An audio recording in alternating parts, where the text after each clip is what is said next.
at the rate 100 words per minute legal trial passage for the upcoming skill tests. Be ready, your dictation starts within 5 seconds.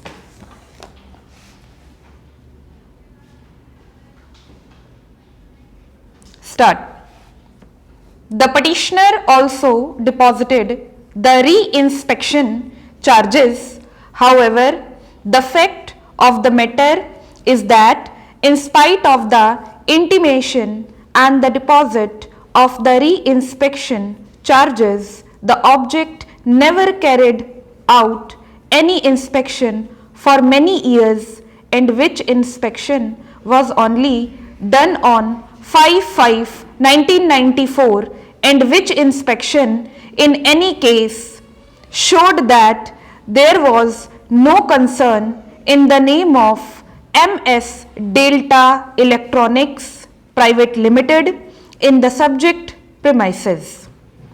On the aspect of load violation charges, the arbitrator has referred to the various provisions of the tariff rules defining connected load and sanctioned load.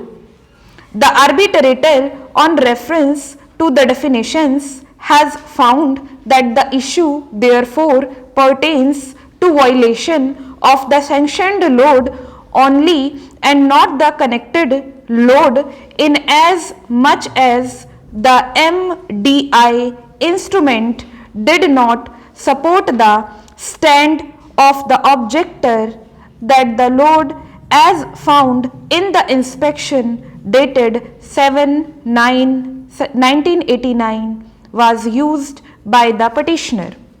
The scope of hearing objections to an award by means of a petition under section 30 and 33 of the Arbitration Act 1940 is well settled.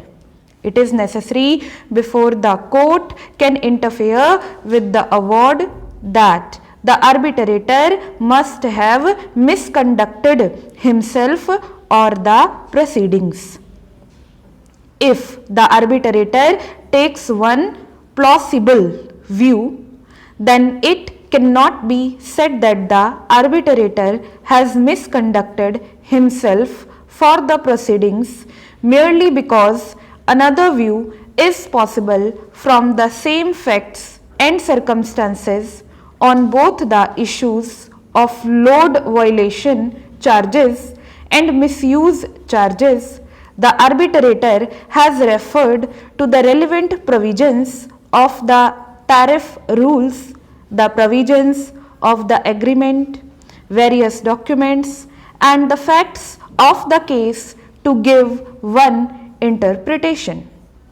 This was thus a plausible view. Accordingly, this court has no jurisdiction to interfere with such findings and interpretation, as the said findings and interpretation are not perverse and one which only an unreasonable man could have taken. I am thus not inclined to interfere with the findings in the award. Further, it is settled law that an arbitrator is the final fact-finding authority. The arbitrator has found, as a matter of fact, that the show cause notice was not given. He has further found as a fact that concerns are sister concerns.